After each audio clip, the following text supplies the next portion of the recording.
Good evening.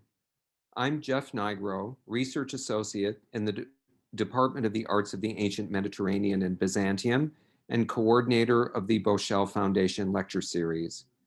Welcome to this evening's virtual lecture, Portrait of a Goth, the Ancient Kind, with Art Institute Curator and Chair Lisa Çakmak and Douglas Boin, author of a new book about Alaric the Goth. This program is generously sponsored by the Boshell Family Foundation as part of the Boshell Foundation Lecture Series. I would like to extend a special thanks to the foundation and the Boshell family, especially Ned and Raynette Boshell and Betsy Todd, who is joining us virtually this evening. We're so glad to have you all joining us virtually, and while we wish that we could welcome you in person, we hope that this digital format can offer a chance to stay connected to the Art Institute from home. And now it is my pleasure to introduce our speakers, Lisa Çakmak, Curator and Chair of the Arts of the Ancient Mediterranean and Byzantium at the Art Institute, and Douglas Boin, Associate Professor of History at St. Louis University. His work focuses on politics, society, and culture at the end of the Roman Empire. Thank you both for being here, and I will hand things over to you, Lisa and Doug. Thank you, Jeff. And thanks to everybody for being here tonight. I would like to echo Jeff's remarks in thanks to the Boshell family, and in light of the upcoming holiday and family, I hope you'll all indulge me if I just say hi to my mom and dad, who I think are dialing in from Naples, Florida. And let's get started. Thank you so much, Doug, for being here. I'm sorry that we have to do it in this virtual format, but I am delighted that we're making it work anyway. This is super. I can't contain myself right now at the beginning. I just wanted to say this is a great honor. I'm very thankful to the foundation for making this event happen. And shout out similarly, I wish I was there, being able to see my mom in the audience down from Glenview. So this is the best way that we can, I think, make it happen and be safe. I'm happy to be here. Well, thank you. So let's jump right in. You wrote a book about Alaric the Goth, and this talk is entitled Portrait of a Goth. So who were the Goths? Because I think that there is a difference between the Goths that you talk about in the book and maybe some of our associations with Goths. So could you just tell us a little bit? Yeah, so, the Goths were people who lived on the border of the Roman Empire. And, when we were looking for who to put on the cover to this book, I think that's always kind of like the art historians, the people who are interested in kind of portraiture. You could do a lot with really famous people and trying to capture them at any one stage of their life. And it was very, very difficult for someone like Alaric, because he and the Goths were really, they were kind of marginal folks in antiquity. And despite what it is that Alaric was able to accomplish, no one ever took his portrait. He never sat for it. No one ever put it down in mosaic. And so, we were thinking about, how do we capture a portrait of this person who made such an impression on history, but we don't really know what he's like. For me, the big takeaway was always, this is a person and these are people who became known for their violence. And I think that really is a great starting point, because I wanted to know whether their violence was justified and what caused it. And I think that opens up a whole conversation right there. Yeah, that's always so interesting when you think about perspectives and stories and points of view. So before we get into the meat of that, I was wondering if you could just set the scene a little bit for the sack of Rome. So what is the political structure of the Roman Empire in 410? Yeah, so, we're kind of zooming together back into a period that's 1600 years old. And it can be kind of hard to, we can be very Game of Thrones-ish about trying to inhabit the characters and whatnot.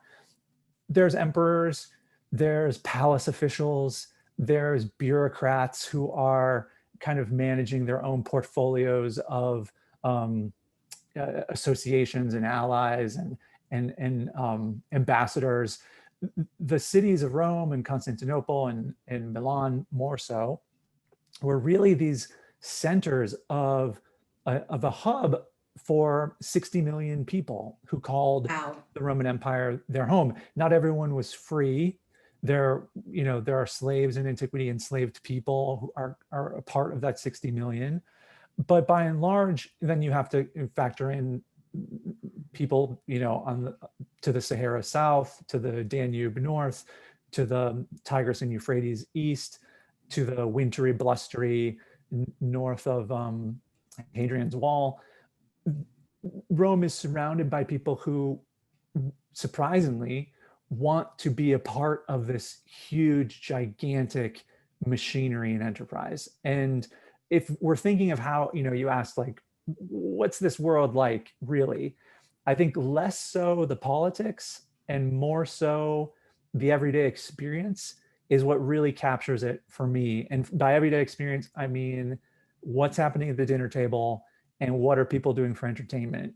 And the two kind of like examples that I always go to really just instantly bring to life Alaric's time are, the racetracks that just drew the greens and the blues, right? The greens and the blues and the hundreds of thousands of fans that supported these colors. Like, if you didn't have a color that you rooted for, meaning like a chariot team, you really probably couldn't walk into a bar and have, be embraced as a down-to-earth Roman.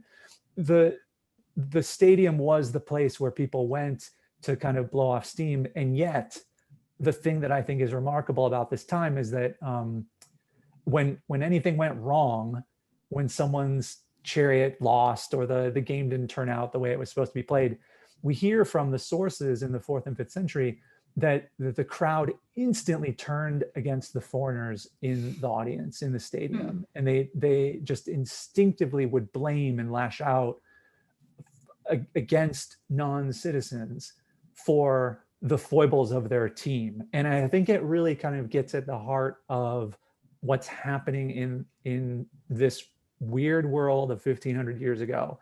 It is a world in which outsiders and comfortable people are figuring out a way of life, and it's not going to go smoothly. So that segues really nicely into a question, my next question, which was, what is the difference between a Roman citizen and a non-Roman citizen? Obviously, because there are non-citizens living within the borders of the Roman Empire. I mean, is there like a medium status? Like, can you be a green card holder in the Roman Empire? Do you still pay taxes? Like, what does that look like? It's a really phenomenal question, especially because it summons all of the kind of technical legalese that I think you wanted to kind of go to embrace it. Like, what categories of people were being created in antiquity, who kept track of them, and what was the ultimate end. What we can largely say is that the ancient world, the ancient Mediterranean, we just step back here for a second, the ancient Mediterranean, especially the world of Rome, ancient Rome, was really remarkable in this one respect. At 3 different times, at a minimum, throughout its history, throughout the story of the Roman people, they paused, whether through war or through senatorial decree or through imperial fiat, they decided to extend citizenship to people who didn't have it. It's remarkable to look back at the story of Rome and see that there come these crisis points where the Roman people come to a realization that in order to kind of be fully who they want to be, the Romans described this as Romanitas, the idea of being thoroughly Roman. In order to be fully who they wanted to be, they had to extend a way of protecting the rights of others from being sold into slavery, from not being able to make a will, from not being able to pass down money through inheritance. And the last time this happens is 212 AD. It's a milestone in Roman history which seems odd for us to be able to talk about in Alaric's story, because it's about 100 years, 150 years prior to Right. this little Gothic boy being born at the Danube River.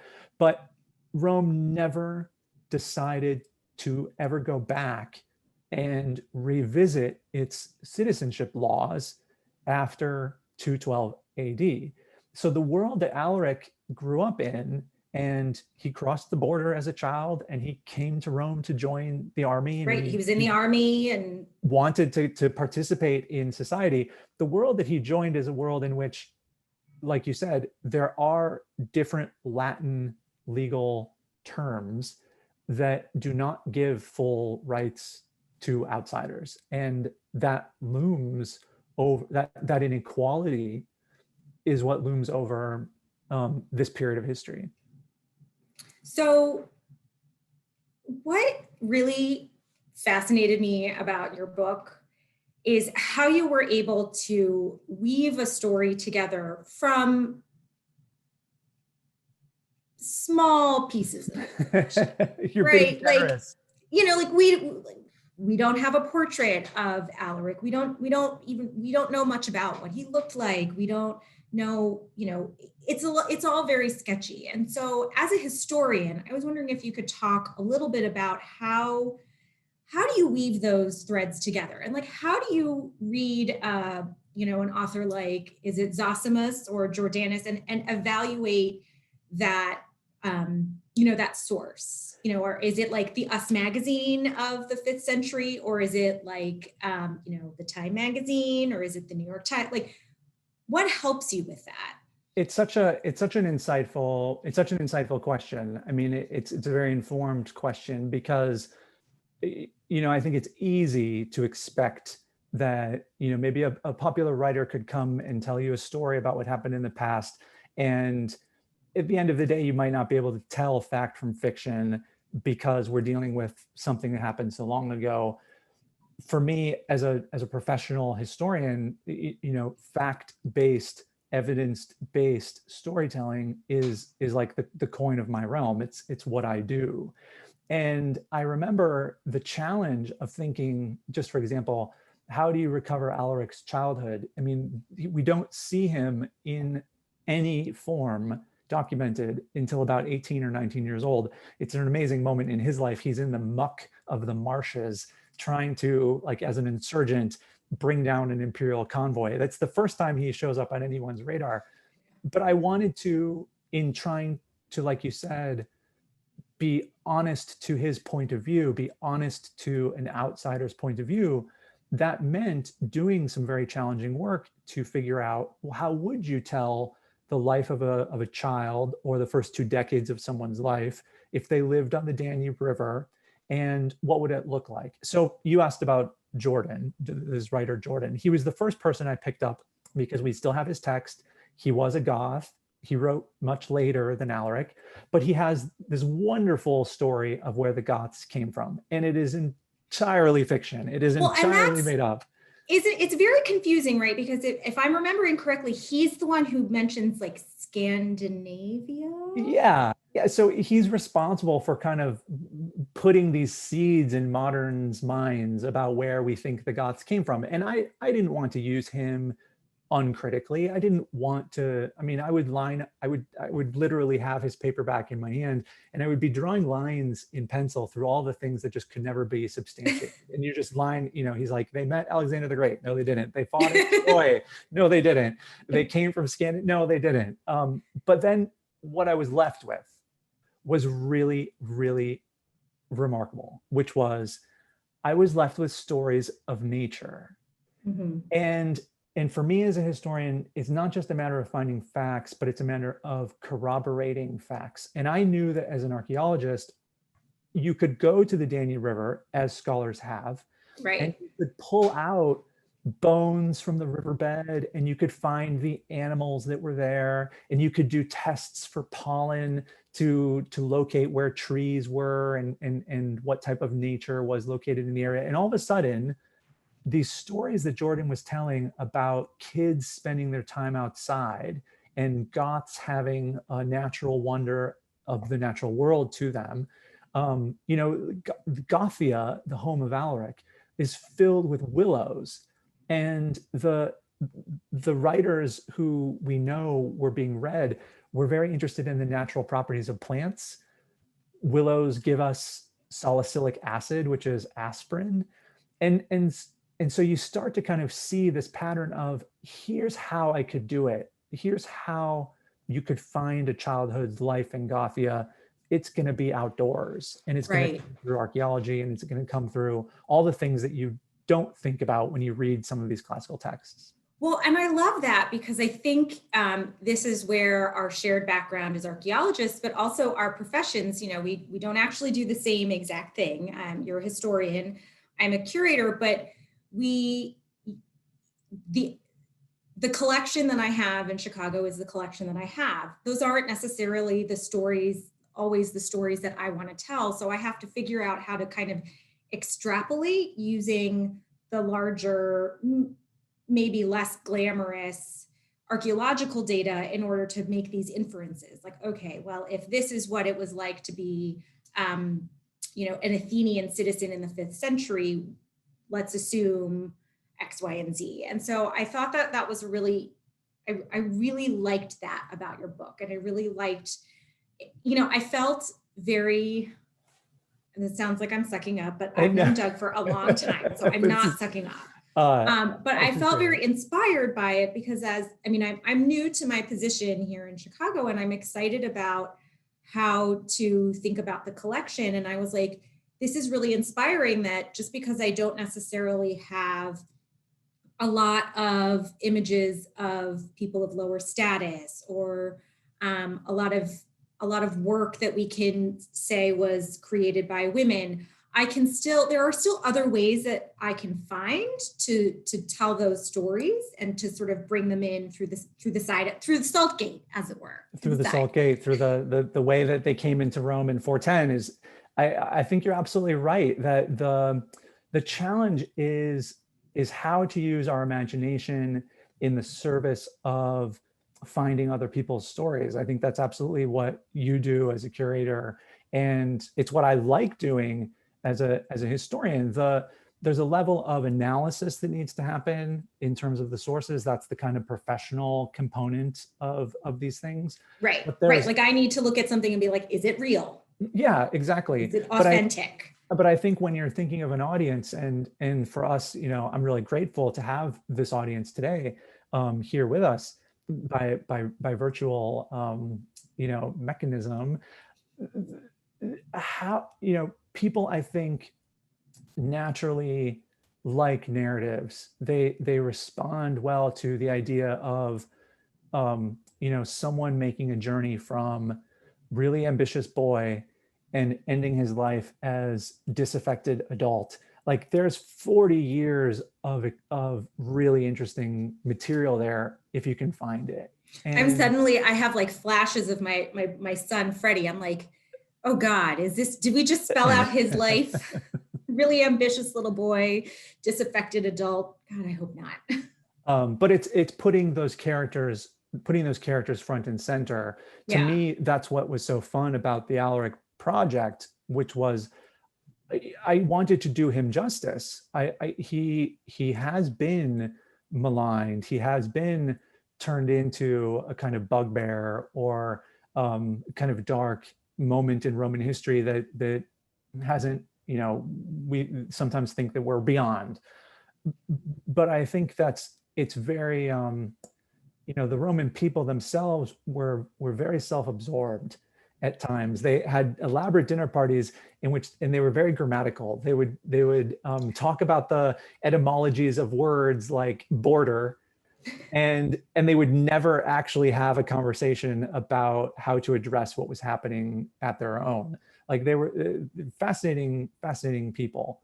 But the idea of looking at that society from the outside in really, really grabbed me, because at the end of the day, you could very easily look back from our perspective of 1500 years and say, the Roman people are not models. The Roman people are not redeemable. The Roman people are ancient and past, and they offer nothing to us. And yet what do we see from Alaric's perspective? He is a border child whose people and whose land is devastated by colonial Rome, and yet he wants to be a part of Rome. Yeah, he wants to join the club. Yeah, that's a story. So I wanted to do it justice. I wanted to kind of make sure that at the end of the day, from his birth to his death, I just saw things the way that I could have, with some documentation, as he would have, because I think then that makes all of the old stuff new, and I think that's all we can be expected to do as historians. Yeah. So what if we look at some images? We put together some images. We thought we could talk through a little bit of like, what does a Roman look like? Yeah, this was really, this was one of those, I think, I wish we could be in the collection, because it is so rich, and these faces are kind of portraits of Alaric's sometimes contemporaries, and I think that is really remarkable to look at, because sometimes where his evidence falls, kind of by the wayside, Rome's evidence can be overwhelming at times. Oh, right. And it's the comparison between them. It's seeing one through the lens of the other that is what's really kind of magical. So yeah, we picked some portraits. These are portraits of not Goths. We could have called the talk that probably. But I think, I think it's interesting to look at them to help understand what a not Goth was, right? And yeah. And what a Goth was, because I feel like there was a lot of emphasis in your book about that they wear pelts, and they're shaggy, and they put animal fat in their hair, and so so it's interesting to see what a proper Roman looks like. So yeah, yes. Exactly. Do we have the slides queued up? I think we're waiting on them. There they are. Here we go. Okay, so first up is this portrait bust of a woman. So this dates to the 2nd century, so a little bit before Alaric's time. But what about Roman women? Dumb question. I should know this. Were women citizens? They were, and they had remarkable soft power. I think one of the exciting things for me in telling Alaric's story was I was very conscious of the fact that when my editor and the publishing team and I kind of sat down and we came to that moment, that kind of final moment where we sign off on what the title is going to be, all of a sudden I was sitting around that meeting saying, oh my goodness, this is another book about antiquity with a man's name on the cover. And it had not originally been pitched that way, because my sensibility is very much driven towards who haven't we heard from? Mm-hmm. Like that is the kind of leitmotif of the book. So I just worked in the stories of, which Armenian ambassador did we know about, or which really kind of wealthy imperial woman connected to the palace. Do we know some interesting things about which same-sex lovers writing letters to each other in Greek have we not heard from? I went all in on making this book about who traditionally has not had the spotlight in antiquity. And I think a portrait of a woman like this, even as anonymous, is a reminder of all of those. There's so much more than the kind of soldier-driven, kind of blustery battlefield narratives of antiquity. Right. The matron, the mater familias, really, had an important role in the Roman family, certainly. Absolutely. And I wish we had, we don't even know Alaric's wife's name, but very, very remarkably, we know she was called Shrill. So that's a Roman. Seriously? That's a Roman for you. All right, let's take a look at the next portrait. All right, so here's someone from the book. This is the Emperor Honorius, right? Tell me a little bit about him. Yeah, I was really excited to find this one to see this one in the Chicago collection because often kind of coins can all kind of glaze over your eyes. They're very small and the flash may not necessarily draw you to the details of them.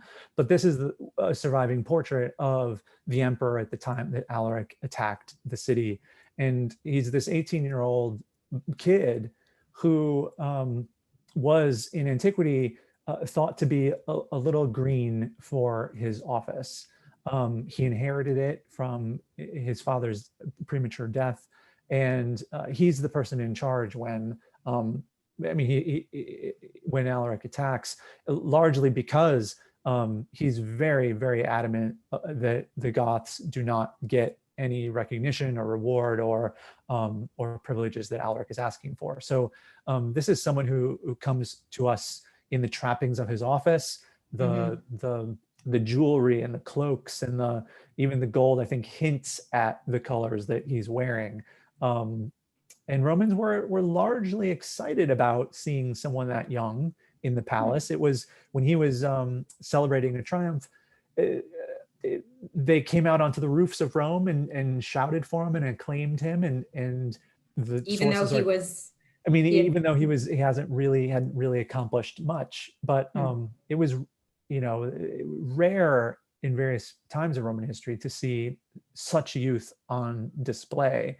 I feel like this was maybe one of them where Romans might have been better served by someone with a little more age and experience. Yeah. And let's take a look at the next one. All right, this is one of my favorites from the collection because, I mean, it's, for those of you watching from home, this is a portrait painted on wood.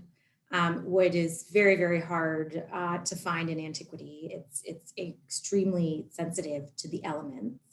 But this is one of our mummy portraits, and just such a beautiful, just such a beautiful, beautiful object and a beautiful portrait. A beautiful face. Yeah, I think a very arresting face. And, how grateful are we to the sands of Egypt? I think the idea of seeing Rome kind of very flat and monochromatically can often be a result of the way collections were curated in the 18th, 19th century.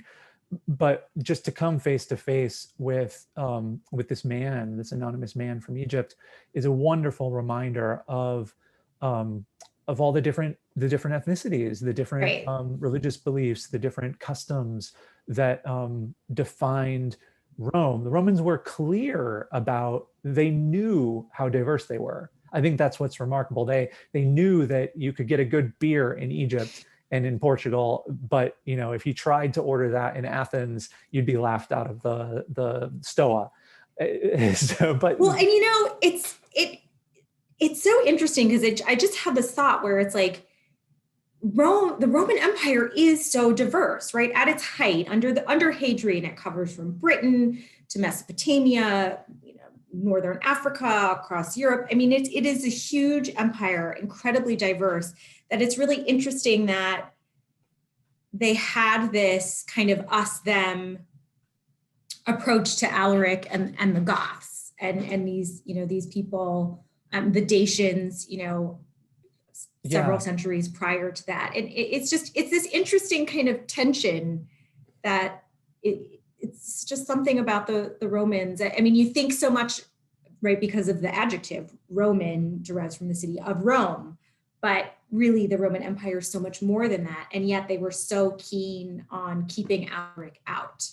That's the tragedy. I think that's, you put your finger on exactly the tragedy, which is this society that was so embracing in its own way.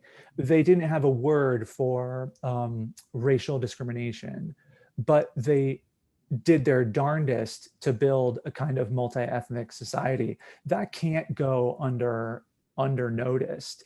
But the sad part of the whole story, which is where, the sad part of the whole story is that is to watch this crumble. The story of the later Roman Empire is a story in which all of the norms and customs that had been established and revered for generations don't become defended anymore. And the idea of kind of turning inwards with a really kind of fierce determination to exclude and not even understand other people's grievances or why they might be. I mean, it turns violent at times because the Romans themselves at the border, they steal children, they invite Goths to dinner and the Goths never come home from them. Like there is an ugliness to what happens in later Rome that calls out for illumination. It may not be pretty to look at either artistically or historically, but it demands that we look at it.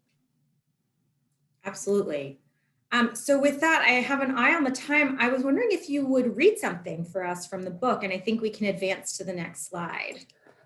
I would love to read something, just a short bit of poetry from the 5th century by the poet Claudian, which when I was thinking of being in Chicago with you in spirit, there are so many great paintings in that museum that have affected me over the course of my life.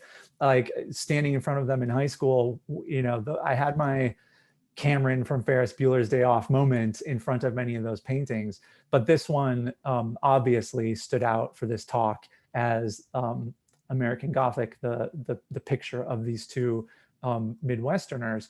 It reminded me very much of a poem from the 5th century, and that's what I wanted to read to you. It's a profile of a farmer who lives in just outside the suburbs of the Italian city of Verona in the north. And there are some geographical references here to Lake Garda. For those of you not familiar with northern Italy, this is Clooney's neighborhood. Lake Garda is the lake country. It's very fancy. Even in Roman times, it was very fancy. And this is a poem about a farmer who doesn't really see the benefit of engaging the wider world around him. And that's what I wanted to close with. So I'm gonna read it. Happy is the one at home. The farmhouse watches him grow. Counts the ages with a stick, in dirt he crawled. Commotion never rocked his future. Never someone's guessed or experienced the sea, heard the soldier's trumpet, suffered shouting in the forum. Unteachable, unconcerned, he took it in, not a care, tracks years by crops, not consoles, sees fall in its apples, spring in its flowers. Suns come and go, the world in a day for a simple man who knows the acorn in his oak tree. Farther than bright India is Verona, Lake Garda, like the Red Sea. Now he's a grandfather, trunks for arms. Let someone else wander the ends of the earth. There are many ways to enjoy life, not all of them on the road. It's a wonderful reflection on people who feel that complexity is the equivalent of commotion. And well, and it also, I again, it just struck me. That's sort of what Alaric wanted. He wanted a farm. He didn't strike me in the telling of the story as someone mad with ambition who wanted to rule. He wanted some land. He wanted a home. Simple things. He wanted simple things. And so I think that that was lovely. And so with that, I think we'll welcome Jeff back. Jeff as our Master of Ceremonies, and we'll take some questions. Thank you, Doug. Thank you, Lisa. This is what the kids do in school now to show clapping. We can get some water. Thank you very much, Doug and Lisa, for that discussion. And we have had some questions coming in, and in a couple of instances, I'm going to sort of put them together. First of all, Doug, if you could, about Alaric himself, if you could just clarify his dates for everybody. You mentioned 410 as an important date, but his dates, and also the question of what about Alaric's citizenship status? Was he born a citizen of Rome because it was after 212? And what was his being in the army? Was that kind of conscription, or was that an opportunity for advancement? Those are fantastic nuts and bolts questions, and I'm glad that the audience has asked them, because Lisa and I just kind of like jumped in, and these are important points. 370 is roughly when we think he's born, and he dies in 410. So 370 to 410 is the 40-year period that he goes on from, like I said, ambitious boy to disaffected adult. The issue of his citizenship is what looms over the book, because he is not born in Roman territory. And the lasting legacy of 212 AD is that the borders of the Roman world, as they were set the time that that announcement was made, forever define citizen and non-citizen. So he's born literally across the river on the northern side of the Danube, and that fate or accident of birth means that he does not have citizenship. As a border child, it becomes, we're not exactly sure why, it becomes a kind of motivation for him to join the army in Rome.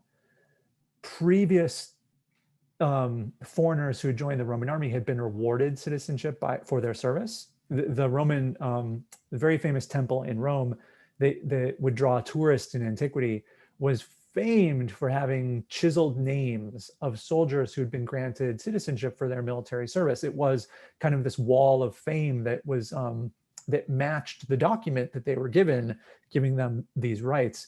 That doesn't happen anymore after 212. So Alaric's path, what the Romans called an iter civitatis, the roadway to citizenship, is not clear in his day and age. But the fact that he does join the army is a remarkable testimony to a boy who at one point wanted to take down a convoy. Within 12 months, he'd been drafted into the army, and he was good at it.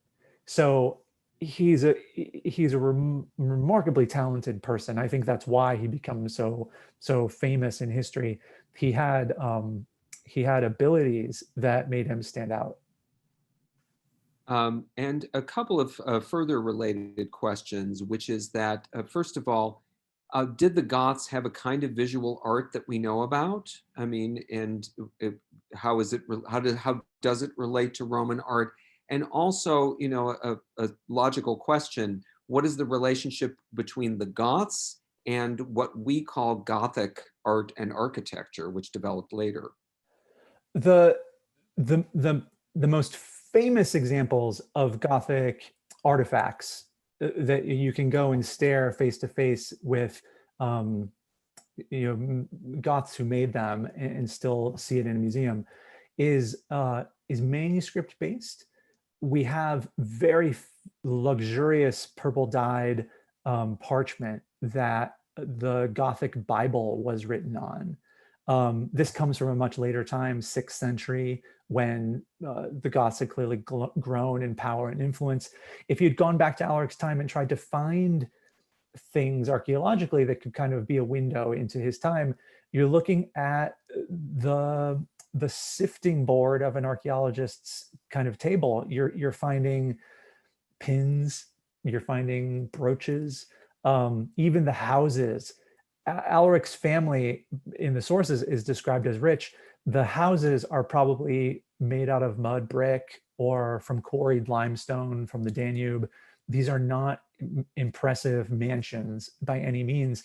They don't seem to have left much behind other than very iconic looking pottery. And the pottery may not kind of draw people into the museums, but this kind of drab orange clay product, sometimes gray, sometimes grayish orange, has been found all over Romania, southern Ukraine, little bit in Moldova. We're on the Black Sea region of Eastern Europe. And archaeologists have, for a very long time, known that these artifacts seem to mark out the territorial residue of where the Goths lived. It's only because of some inferences that that we understand who the Goths are. On the second question, Jeff, I think, what a fun question to think of Gothic cathedrals and Castle of Otranto, those very famous Gothic horror novels of the 18th century. And to think like, well, how did we get from, point A to point B? And, so much of the literature about the Goths after Alaric's attack is that they are barbaric, that they are savages, that they can't survive in civilization. And what's really remarkable is how their story starts to turn. By the Middle Ages, people who are experimenting with different types of architecture, breaking away from Rome or trying to do something different, not Roman, are going to experiment with kind of thin framed walls and spindly kind of architecture that immediately screams as not classical. That's when the word Gothic was really used to stigmatize a trend that was developing in Northern Europe, in France and in Spain, that started to kind of take Gothic in a different direction.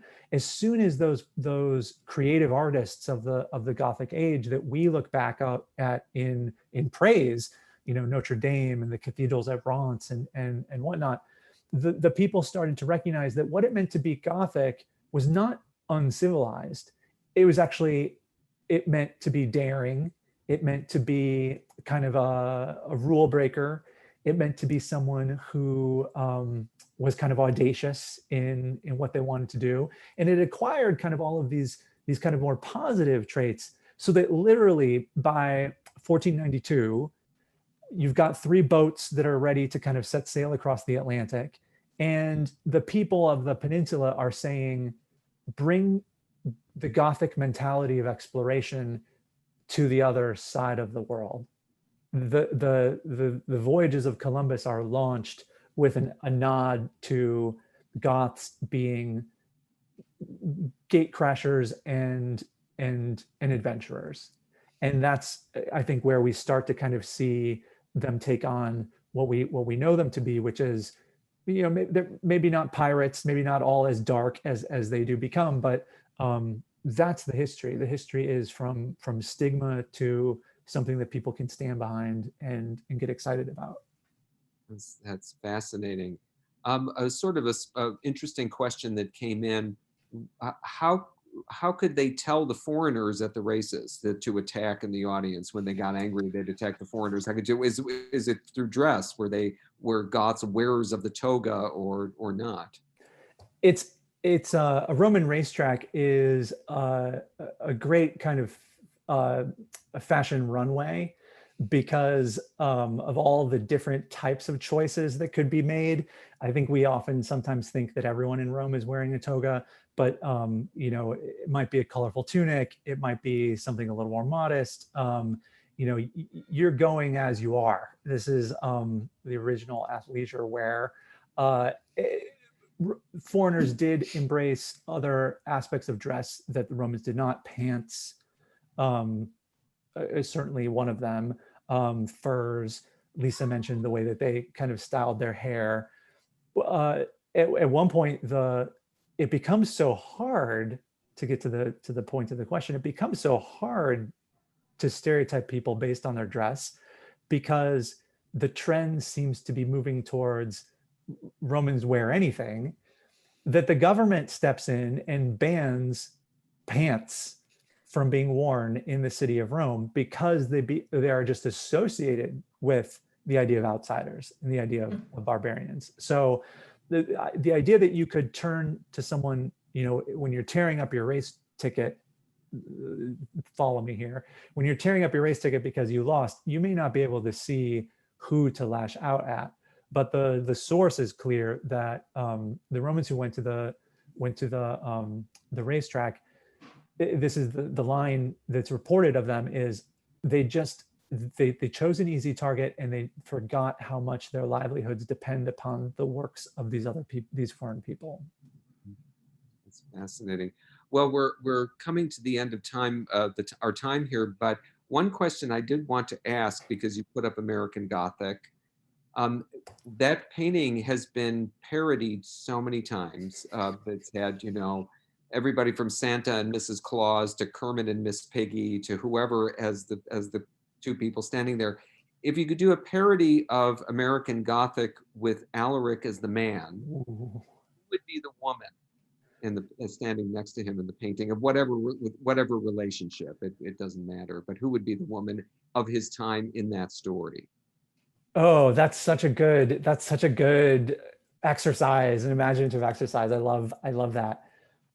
I think instantly my mind goes to the story that was told in right when Alaric was beginning to attack the city. The Romans were circulating a story that the emperor's wife, Serena, had been instrumental in causing his attack.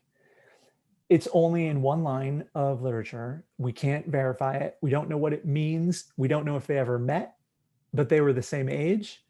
They were both inopportunely born, to the extent that Serena could never become emperor or empress. Like, she always had to share power. She was kind of on the outside looking in, and Alaric similarly. These two figures are, they share so much traits. They're mirror images of each other. And we know that something between them led to the attack on Rome in 410. I would put Serena up next to him because she's such an enigmatic, a powerful and enigmatic figure, and a woman who I think is infinitely fascinating. Wonderful. Well, we have to leave it there. Thank you once again to Doug Boin and Lisa Çakmak for a really fascinating discussion. It makes us all want to read the book, which is really very important. And I want to thank you. Yes, there it is. In both of their images, you can see the placement of the book. And thank you all for joining us for this evening's Boshell Foundation Lecture. And also not just about the ancient Goths, but also about the importance of including art and stories of overlooked individuals in our histories and museums. For more information on upcoming virtual events, please visit us online at arctic.edu and look for our monthly e-news in your inboxes. We look forward to seeing you all again. Thank you all for being with us, and have a great evening.